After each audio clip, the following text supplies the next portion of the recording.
السلام عليكم، مرحبا بكم في قناة بهاء الدين. كل عام وأنتم بخير، نتمنى لكم الصحة والهنا إن شاء الله. اليوم رايحة ندير كوكيز سهل واقتصادي ب3 مكونات فقط، وبنين وصحي وسريع التحضير. تفضلوا تشوفوا مقادير وكيفاش نحضروه، ونتمنى إن شاء الله يعجبكم، وتكتبوا لي في التعليقات وتعطوني رايكم. واش نحتاجو في هذا الكوكيز؟ عندي 2 حبات بنان،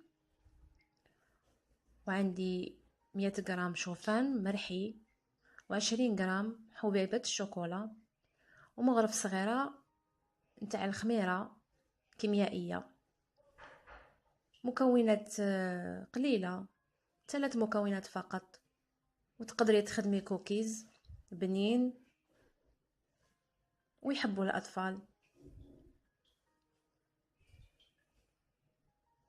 نقشر هاد الحبيبات نتاع البنان ونمرسهم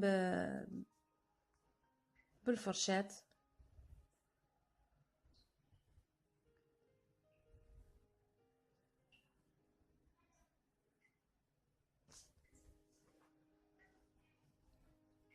نزيد لهم شوفان،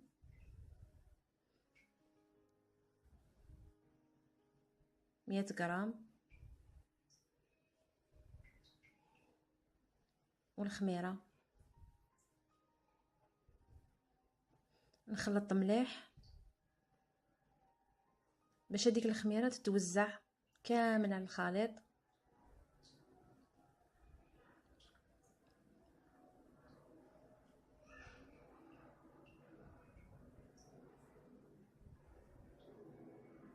ونزيد الحبيبات شوكولا،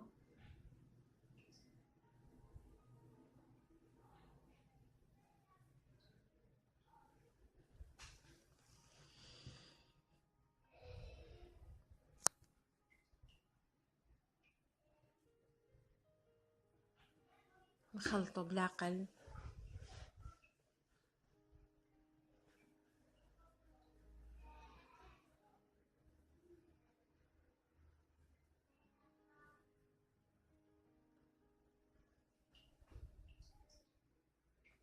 انا جبت سنيوه تاع الفرن، فرشت ورق زبده باش ما يلصقليش، وجبت هذا الطابع برك باش الحبات نتاع الكوكيز يجيوني متساويين قد قد، ومشي بالضروره يعني ديروا طابع، تقدروا تحطوا عشوائيا، لانه الكوكيز اصلا يجي عشوائي، شكل تاعو عشوائي.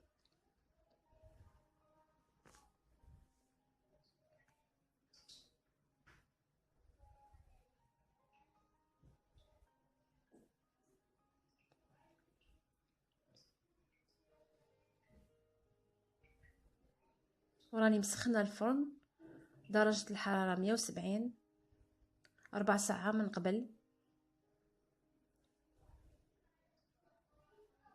دخلهم يطيبوا، كي تشوفوهم محماروا ياخذوا اللون ذهبي.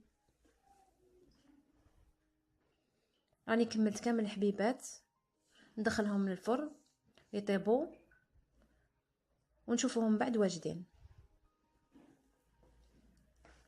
الكوكيزه واجد. اتمنى ان شاء الله عجبكم، وطريقه سهله، جربوه وما تندموش.